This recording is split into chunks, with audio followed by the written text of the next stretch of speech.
due to popular demand, we have Lisa Christie back in our show. Oh, that's my cell phone. My cell phone's also excited. Okay, well, she doesn't need any introduction anymore because this is going to be her maybe What would this be? Part fourth two? time. Yeah, part two of the previous interview, but you already had Love-based guested. leadership. Yes, Yeah. but you already had guested long, long ago, like 2 years ago. Okay, but for those who are just tuning in for the first time, let me introduce her again. Well, she's former Mrs. America 1997. She has a master's in transformational leadership and is a doctor of ministry.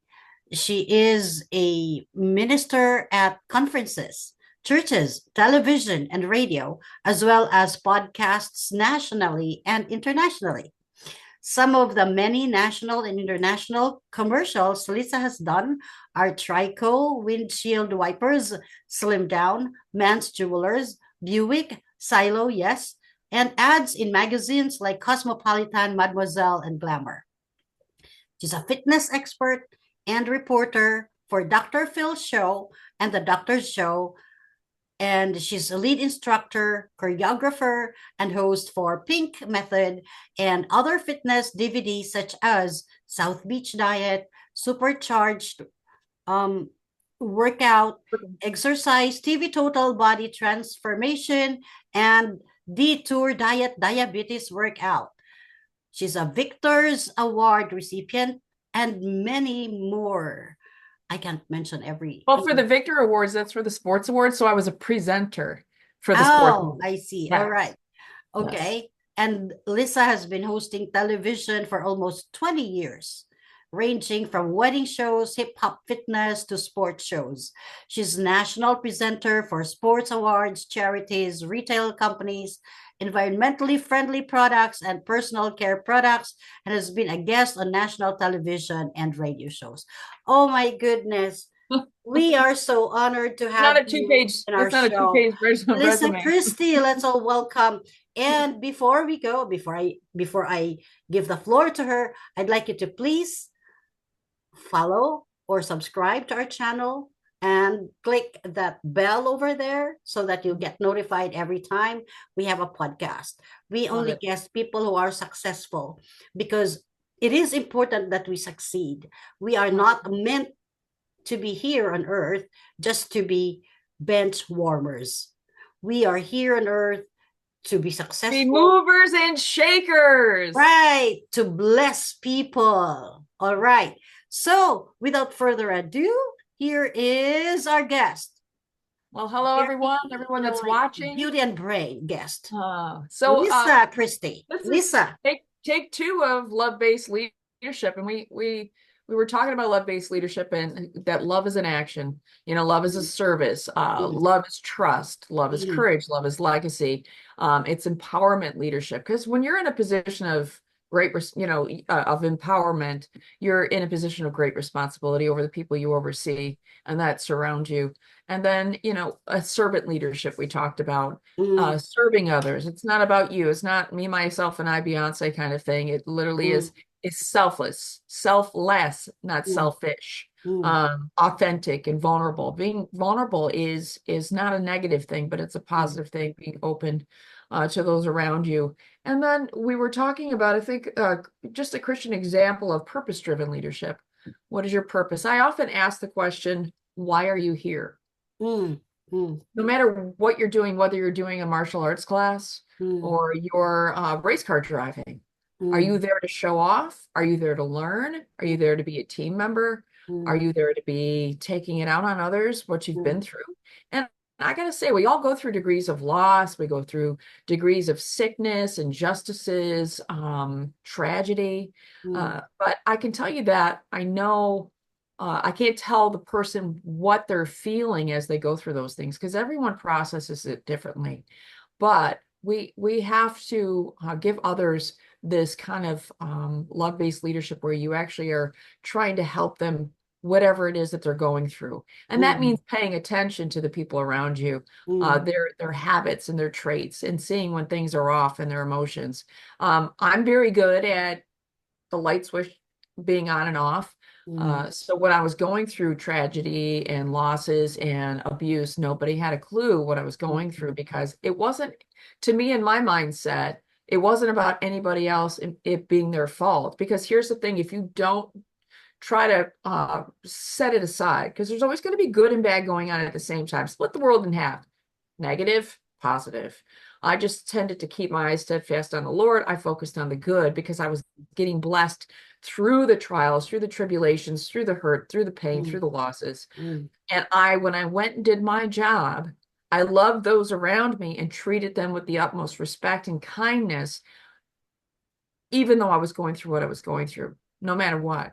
And that's difficult to do, but that is something that we have to, it's called emotional intelligence, EQ mm, also, but mhm, we have to find a way, it's self-discipline, mhm, to learn that it's not talking about you being selfish and going through all these problems. Let me give you an example. I was going on mhm, a date post my divorce from my first husband, mhm, and I was back in the dating world. I only had one person in my life, so for 10 years, so this was new to me. But I was talking about all the terrible things he had done to me and my children, and he said to me, "I don't know if I'm dating you or your problems." mm, Because I was bringing it around like baggage, putting it on my mhm, shoulder, taking it mhm, into that. And I just needed someone really to bounce it off. I don't care if you got to find a counselor. I'm mm, a Christian counselor. If you need to talk, you just message me and we can put anything up as far as emails. But I'm just saying is you need to find a place to have an outlet, whether it's mhm, working out, whether it's music, whether it's talking to someone. Find someone in your community mm, that you can bounce things off of so that you're not bringing that junk wherever you go. And I often say, that's one of the things that God shared with me is he wanted to get the junk out so he can put his goodness in me and pour mm, it into me. mhm, So you mhm, got to go through those emotions. It's okay. For years, I packed it all down. I thought as a Christian, I'm not allowed to get mad. I'm not allowed to feel any anger or bitterness or anything like that. Or, sadness. I had to just get that out. So when I would cry, I'd mhm, look up at God and go, "Are you happy?" Because I mhm, was given a word of knowledge about that God mhm, wants you to get the junk out to put his goodness in. So when I would go through those different situations mhm, through my 10-year divorce, I would just, look at the Lord and say, "I know you want it out, basically, and I'm getting it out." So I don't bring that wherever I go. It's mhm, it's about his babies. It's about them getting to heaven. It's mhm, not about me anymore. It's about me doing kind acts for others and paying it forward and teaching the younger generation what I know. And God will bless me and take care of those people. I often say, this is a great thing to say, those that are savable, Father God, I mhm, send ministers from the north, south, east, west mhm, to come to them and minister to them because God will correct those that he loves. mhm, But those that are not savable, may your justice be served. And what God can do to them is far worse than you could ever imagine. He mhm, would take care of that person so that they would mhm, never hurt you or anybody else again. It's his justice. It's in his way is higher than our way. His thoughts are higher than our. So I often be like David, King David in the Bible yeah, as a warrior. Go get them, God. But because yeah, of Jesus's mhm, grace, mhm, there are people that are savable. So you can't mhm, throw curses at them. You can't say, go get them, mhm, God, and kill them for me, blah, blah, blah. Or I hope that mhm, they die or they suffer. mhm, No. It's mhm, about praying, putting Jesus between you and the other person and blessing them. So that love-based leadership is really important. I mean, look at some of the people in the Bible. Moses was, I think one of the things you were talking to me about was how did when did you know that you were, I think we were talking about that the last time. When did you know you were going to do what you're going to do? And I was about mhm, 5 years old. mhm, mhm, 5 years old, I knew I was going to be a model, an actress, end up in television, whether singing or hosting on TV. I mhm, just knew.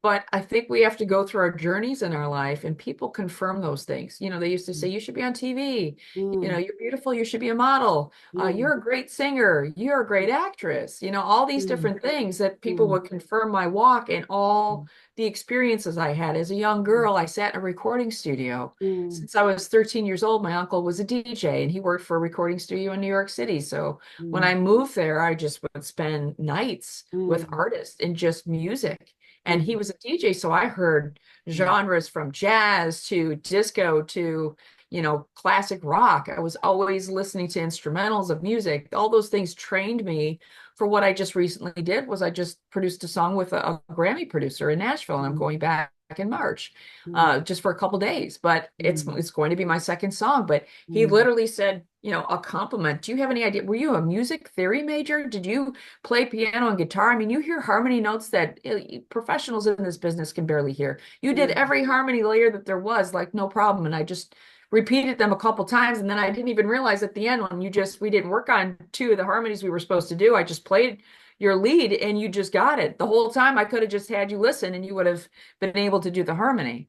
And that is like prepared me for that moment to work with that Grammy producer. So you mm, got to look at your life and say, hey, what are my gifts? What are my talents? People are going to tell you all those different things to put you mm, on that path for your mm, destiny, for mm, greatness.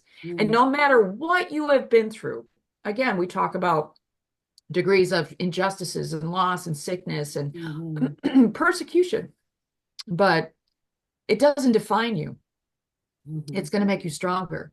It's mm, going to carve you and brush off the debris. Malachi 3:3 talks about a refiner of silver and gold. You have to burn off the debris to get the mm, purity of that element, mm, right? mm, And mm. so we have to go through the fire in a sense. Yeah. That's how a refiner of silver and gold knows when to pull it Mm, out, is yeah. when he can see his reflection in the silver and gold. That's he's burned Yeah. enough of the debris off, right? Mm, So those are really, really important things in order to understand that you are on your journey. mhm, You are special. God has made no other DNA like yours.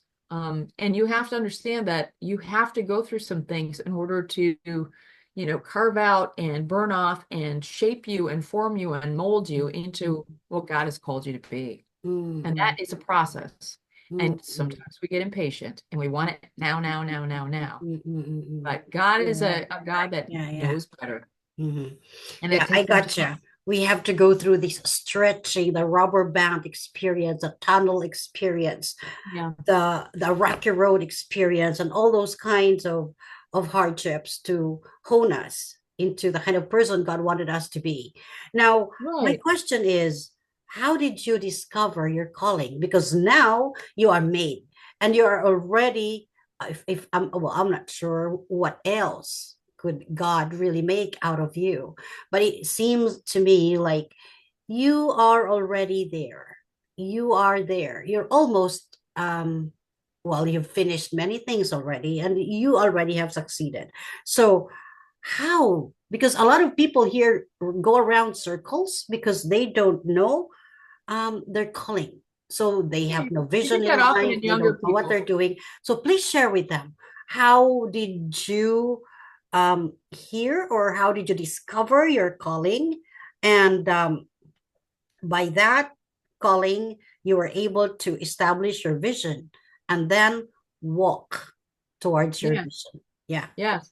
So I think I was probably 13, and in middle school they had an audition for a local commercial, and Mm-hmm. I auditioned and I got it immediately. And I realized, oh, I'm naturally good at this stuff because I was always in theater and singing and chorus and Mm-hmm. just not afraid to be speaking in front of people or on a stage.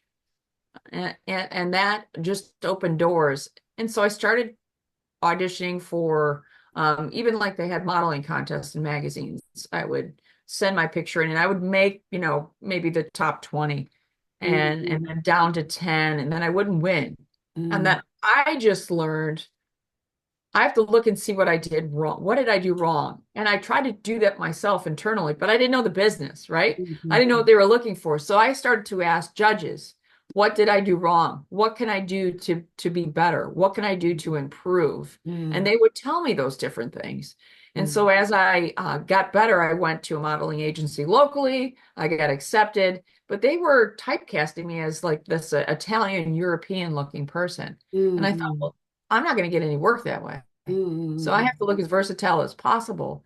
And when I went to New York, I realized the first offer that I had for a modeling agency oh, I'm good at this. I think I mentioned this on the last podcast that I Mm-hmm. realized that if I make myself in demand, they're all going to want me. So I had one person, one agency that was interested in signing me. And then I would tell everybody else after that, well, this person asked me to sign with them. And then they say, oh, I want to sign you too. And then I go to the next one and say, I have two agencies that want to sign me right now. And then they go, Mm-hmm. well, we want to sign you. And then it was three, then it was four, it was up to eight. So I could decide, okay, who loves me the most? Who's willing to work for me the most? Who is really pouring into me right now to do anything they can to help my career? And that's how I made a decision that, okay, I'm on the right path. Of course, I was always praying about everything. I was saved since I was 7. And I had a lot of ministers, prophesying over my life when my career was going to start and when doors were going to open, because I was just on fire for the Lord. But as I was saying, is that you'll find is you're supposed to go through certain processes to get you where you are today, or to your calling, your true calling of my worldwide ministry and television and leadership and teaching people how to start businesses and entrepreneurship. God is literally encompassing everything that, as far as TV and modeling or leadership or singing, he's just kind of like pulling it all together. And then also that I'm a nutritionist and an herbalist, mind, body, spirit, right? A lot of people in business, when I taught at the university here, to the kids, a lot of them want to know, how do I take what I've learned in business management leadership and integrate that into my own personal life, Mm-hmm. right? And Mm-hmm. so it's that kind of thing, as I was talking about, is okay, am I being selfish or selfless? Am I being prideful? Am I thinking about others in a servant type leadership?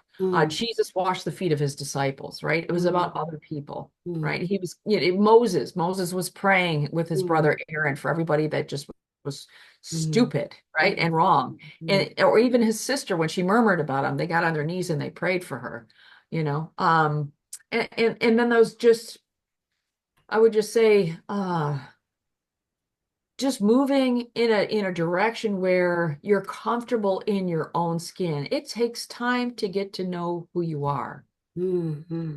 What are your likes? What are your dislikes? I often do this when I coach different individuals. I say, okay, tell me a little bit about yourself, and they can't in 30 seconds. So then I start with a list. What's your favorite movie? What's your favorite TV show? Um, what's your favorite sports team? What's your favorite color? Uh, what did you play in high school? Blah, blah, blah, blah. Okay. Now let's condense that. I'm going to ask you a little bit about yourself. Can you integrate all that stuff?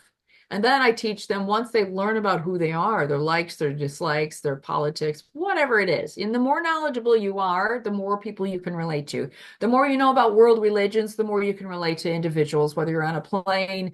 Larry King said this, you should be able to talk to anyone, anywhere, anytime.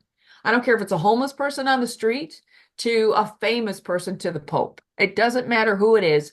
If you're comfortable in your shell, you'll be able to talk to anyone, anywhere, anytime. So you must learn to get to know who you are. When you're starting to act funny, when you're starting to get a little emotional, when you're moody, those kind of things. It's not an excuse to be ridiculous and mean to people, but you can learn, okay, let me take a breath. Or you can set boundaries and say, hey, I just need you to back your truck up a little bit. I'm a little sensitive right now. I just need a little space. And you do it in kind ways or words, because that's who you are. When those things are flaring up and those things are bothering you, or you're a little exhausted, I'm a little tired today. It's not an excuse. I'm not going to be mean, but I just need a little time. Can you just give me a timeout? Or even in relationships, I need a timeout. I just need to breathe. Give me 10 minutes and we'll come back to this. Isn't that Mm-hmm. far gentler than taking your emotions out on those people? You got to get to know your body, how Mm-hmm. you're feeling, whether you don't feel right that day, Mm-hmm. whether you're a little, emotional or whatever it is. Find things for an outlet, learn who you are, and bring yourself in confidence wherever you go. Whether you're in an airport, walk with confidence with your head up high that you are special and you're unique, and you're working and refining and being disciplined at all your skills and comfortable with that. Because now when you walk around, if somebody brings up a subject, you're comfortable in what you know. You might not know all of it. You can just say, hey, this is what I know about it, but you can educate me, right? But you can also direct a conversation, Maybe you're uncomfortable and you want to talk about your family right now because they're going through, a turmoil. You've had a loss or you lost a Mm, child, whatever it mm, is. mm, And you kind of redirect that conversation to talk about something else, maybe by complimenting that person. Just love your fashion. It's really great. Where do you get all your clothes? It changes their mind from on you to them. It's learning to redirect things when you're in an area of being uncomfortable.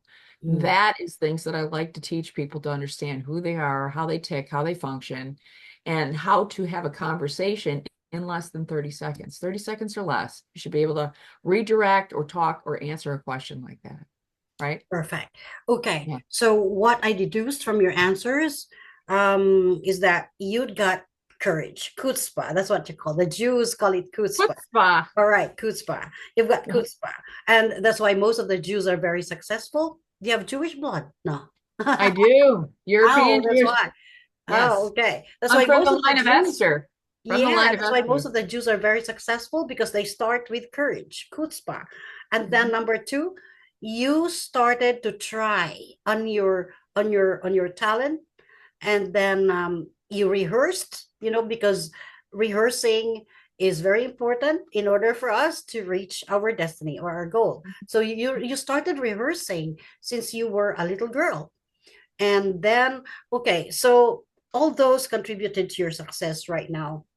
I have a question because you're multi-talented.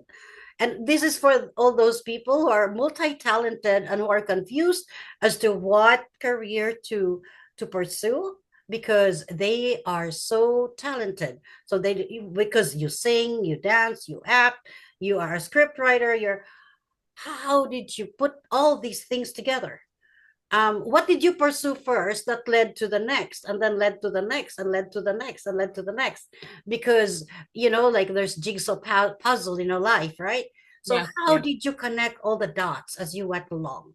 Well, I first had a mother that told me you can do anything through Christ Jesus, right? And Romans 8:28 says, and we know Mm, that all things work together for them that love God and mm, to them that are called according to his purpose. And mm, so when they gave me the courage, as you were talking about, to go into New York, but I realized, okay, I'm a model and now I'm getting a talent agent automatically. So that means I'm mm, going to be in commercials and movies and mm, videos, and I want to earn this. I don't want to be some dumb model that has no idea how to act. And I wish that mm, somebody had told me that sooner. So I started taking commercial acting classes, Broadway, off Broadway classes, mm, getting private coaches. William Esper Studios. It was acting classes there. I just worked with soap opera coaches, mm, whatever I could get some kind of education or training.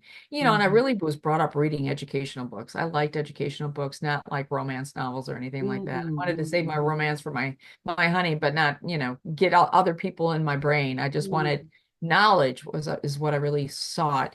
And so mm, I just worked on that with a variety of different coaches and teachers, and that really opened doors. But then I learned you have to be a part of a variety of different groups. mm, Networking mm, is key. So mm, I would be in Models for Christ. They met a bunch of models and they had different private businesses outside of work.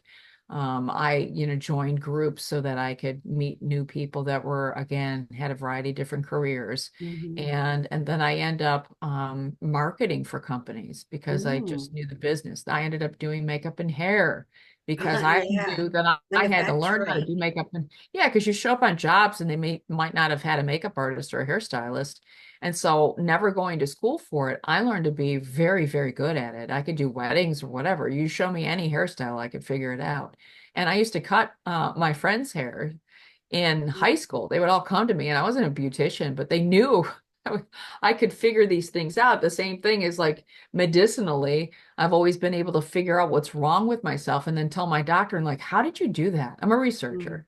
I mm, do even for Mrs. America when it mm, was like studying for a midterm test. I wasn't a mm, pageant girl. mhm, So I went, okay, how do I do this? I'll get a coach and I'm going to really study this and what I need to do. But then I'm going to make it real. As an actor, I try to tell my clients when I'm teaching them acting, what's going on? What's the subtext? You know, you got to visualize yourself in that setting. Who are you talking to or who do you see when you're acting? let that bring it back to an emotional time in your life, and let those feelings emerge and bubble out of you to make it as real as possible.